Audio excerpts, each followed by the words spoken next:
그리스도인이 원통한 이를 만났을 때 사무엘하 16장 1절에서 23절 말씀. 다윗이 마루턱을 조금 지나니 무비보셋의 종 시바가 안장 지은 두 나귀에 떡 200개와 건포도 100송이와 여름과일 100개와 포도주 한 가죽 부대를 싣고 다윗을 맞는지라.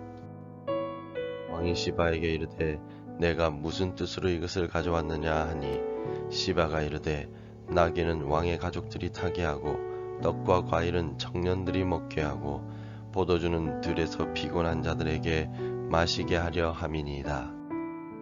왕이 이르되 내 주인의 아들이 어디 있느냐 하니 시바가 왕께 아뢰되 예루살렘에 있는데 그가 말하기를 이스라엘 족속이 오늘 내 아버지의 나라를 내게 돌리리라 하나이다 하는지라. 왕이 시바에게 이르되 무비보셋에게 있는 것이 다 내 것이니라 하니라. 시바가 이르되 내가 잘하나이다. 내 주 왕이여 내가 왕 앞에서 은혜를 입게 하옵소서 하니라. 다윗 왕이 바후림에 이름에 거기서 사울의 친족 한 사람이 나오니 게라의 아들이요 이름은 시므이라. 그가 나오면서 계속하여 저주하고 또 다윗과 다윗 왕의 모든 신하들을 향하여 돌을 던지니 그때 모든 백성과 용사들은 다 왕의 좌우에 있었더라. 시므이가 저주하는 가운데 이와 같이 말하니라. 피를 흘린 자여 사악한 자여 가거라 가거라. 사울의 족속의 모든 피를 여호와께서 내게로 돌리셨도다. 그를 이어서 내가 왕이 되었으나 여호와께서 나라를 내 아들 압살롬의 손에 넘기셨도다. 보라 너는 피를 흘린 자이므로 화를 자초하였느니라 하는지라. 스루야의 아들 아비새가 왕께 여짜오되 이 죽은 개가 어찌 내 주 왕을 저주하리이까. 청하건대 내가 건너가서 그의 머리를 베게 하소서 하니 왕이 이르되 스루야의 아들들아 내가 너희와 무슨 상관이 있느냐. 그가 저주하는 것은 여호와께서 그에게 다윗을 저주하라 하심이니 내가 어찌 그리하였느냐 할 자가 누구겠느냐 하고 또 다윗이 아비새와 모든 신하들에게 이르되 내 몸에서 난 아들도 내 생명을 해하려 하거든 하물며 이 베냐민 사람이랴. 여호와께서 그에게 명령하신 것이니 그가 저주하게 버려두라.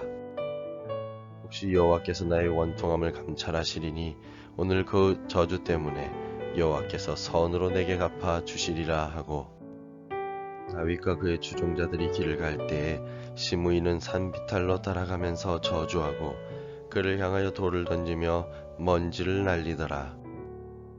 왕과 그와 함께 있는 백성들이 다 피곤하여 한 곳에 이르러 거기서 쉬니라. 압살롬과 모든 이스라엘 백성들이 예루살렘에 이르고 아히도벨도 그와 함께 이른지라. 다윗의 친구 아렉 사람 후세가 압살롬에게 나갈 때에 그에게 말하기를 왕이여 만세 왕이여 만세 하니 압살롬이 후세에게 이르되 이것이 내가 친구를 후대하는 것이냐. 내가 어찌하여 내 친구와 함께 가지 아니하였느냐 하니 후세가 압살롬에게 이르되 그렇지 아니하니이다. 내가 여호와와 이 백성 모든 이스라엘의 택한 자에게 속하여 그와 함께 있을 것이니이다. 또 내가 이제 누구를 섬기리이까. 그의 아들이 아니니이까. 내가 전에 왕의 아버지를 섬긴 것 같이 왕을 섬기리이다 하니라. 압살롬이 아히도벨에게 이르되 너는 어떻게 행할 계략을 우리에게 가르치라 하니 아히도벨이 압살롬에게 이르되 왕의 아버지가 남겨두어 왕궁을 지키게 한 후궁들과 더불어 동침하소서. 그리하면 왕께서 왕의 아버지가 미워하는 바됨을 온 이스라엘이 들으리니 왕과 함께 있는 모든 사람의 힘이 더욱 강하여지리이다 하니라. 이에 사람들이 압살롬을 위하여 옥상에 장막을 치니 압살롬이 온 이스라엘 무리의 눈앞에서 그 아버지의 후궁들과 더불어 동침하니라. 그때 아히도벨이 베푸는 계략은 사람이 하나님께 물어서 받은 말씀과 같은 것이라. 아히도벨의 모든 계략은 다윗에게나 압살롬에게나 그와 같이 여겨졌더라. 아들 압살롬의 반역을 피해 다윗은 머나먼 피난길에 오릅니다. 다윗의 위기 상황 속에서 두 종류의 사람이 그에게로 접근합니다. 한 사람은 자신의 이익을 위하여 다윗에게 거짓말을 하는 시바라는 사람입니다. 또 다른 사람은 다윗이 도망가는 틈을 타서 다윗을 저주하려는 시므이라는 사람입니다. 가장 원통하고 위급한 상황에 있는 다윗은 지금의 이 상황을 어떻게 극복하고 있습니까? 아들 압살롬에게 쫓겨가는 다윗을 위로하고 함께 하겠다고 격려하는 이때나 후세와 같은 신실한 사람들이 있었습니다. 그러나 다윗이 권력을 잃은 이때를 틈타 다윗에게 악담을 퍼붓고 저주하고 속이는 사람들도 있었습니다. 오늘 본문에는 다윗이 아들처럼 여기는 무비보셋의 종이 시바가 자신의 주인인 무비보셋이 다윗을 배반하였다며 거짓말을 합니다. 4절입니다. 왕이 이르되 내 주인의 아들이 어디 있느냐 하니 시바가 왕께 아뢰되 예루살렘에 있는데 그가 말하기를 이스라엘 족속이 오늘 내 아버지의 나라를 내게 돌리리라 하나이다 하는지라. 피난 가는 데 필요한 여러 음식들을 가지고 와서는 무비보셋이 권력을 잃은 다윗을 버리고 반역을 꿈꾸고 있다고 중상모략합니다. 은혜를 베풀어주고 아꼈던 무비보셋이 피난 가는 자신에게 찾아오지도 않고 배반하였다는 소식에 다윗은 분노하지 않았습니다. 또 다윗의 위기를 이용하여 자신의 입속을 채우는 시바가 있는가 하면 이때를 이용하여 그간에 하지 못했던 저주를 퍼붓는 시므이라는 사람도 있습니다.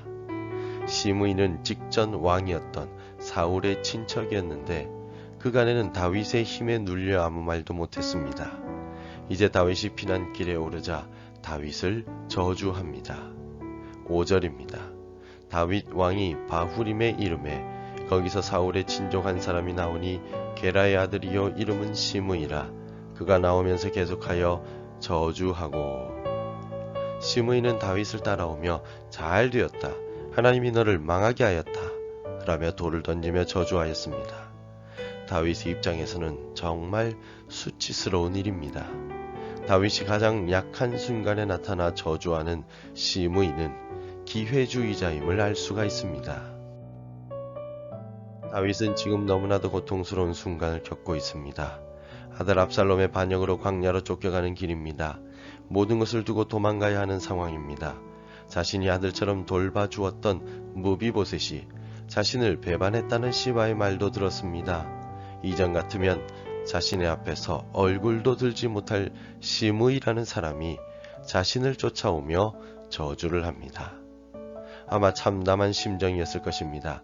그러나 이런 상황 속에서도 다윗은 묵묵히 모든 상황을 감내하며 이렇게 말합니다. 12절을 함께 읽겠습니다. 혹시 여호와께서 나의 원통함을 감찰하시리니 오늘 그 저주 때문에 여호와께서 선으로 내게 갚아주시리라 하고. 다윗은 저주를 듣고 참담한 상황 속에서도 자신이 겪는 이 모든 원통한 일들을 하나님께서 감찰해 주시길 기도하고 있습니다. 다윗은 자신이 원통하다고 말합니다. 자신이 압살롬을 미워한 적이 없다는 뜻입니다. 압살롬의 반역은 자신 때문이 아니라는 뜻입니다. 또 자신이 사울을 죽인 것도 아니기 때문에 시므이의 저주도 의미 없다는 뜻입니다. 하지만 다윗은 이 모든 원통한 상황을 하나님께서 아시고 시시비비를 가려주실 것이기 때문에 묵묵히 참아내고 있습니다. 그리고 다윗은 한 단계 더 나아가 배신했다는 무비보셋에게 보복하거나 시므이의 저주에 맞대응하지 않고 하나님께서 자신의 원통함을 아시고 은혜로 갚아주실 것임을 고백했습니다. 악을 악으로 갚지 않고 인내하고 선으로 갚을 때 하나님께서는 반드시 갚아주실 것임을 다윗은 믿었습니다. 하나님께서 자신을 회복시키시고 승리를 주실 것임을 다윗은 확신하였던 것입니다. 사도 바울이 아꼈던 교회들 가운데 하나인 고린도 교회는 내부적으로 여러 복잡한 상황들이 많았습니다. 그 중에서도 사도 바울에게 가장 가슴 아픈 상황은 고린도 교회가 사도 바울을 사도로 인정하지 않았다는 점입니다. 바울이 가르치고 기도하며 아꼈던 고린도 교회가 바울의 사도성을 의심했다는 것은 바울에게 있어서 정말 뼈아픈 일이었을 것입니다. 하지만 바울은 고린도전서 13장 13절을 통하여 그 중에 제일은 사랑이라 라고 가르치며 자신을 의심하는 그들도 사랑하였습니다. 성도 여러분, 우리가 원통한 일을 만났을 때, 가슴 아픈 일을 만났을 때, 억울한 상황에 놓였을 때, 답답한 상황 속에서 해결 방법이 보이지 않을 때, 다윗처럼 하나님께서 갚아주시리라 라는 믿음으로 인내합시다.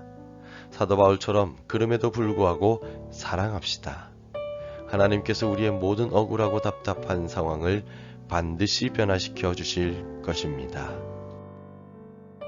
기도하겠습니다.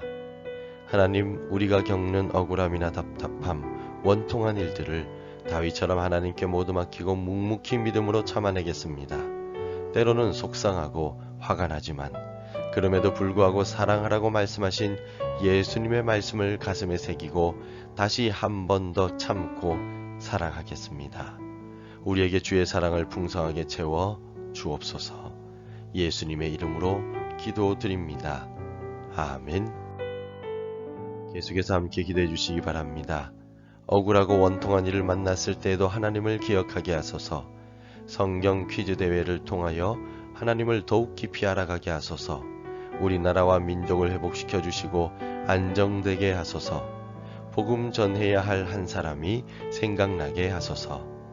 오늘도 말씀대로 살아가며 열매 맺는 하루가 되시기를 축복합니다.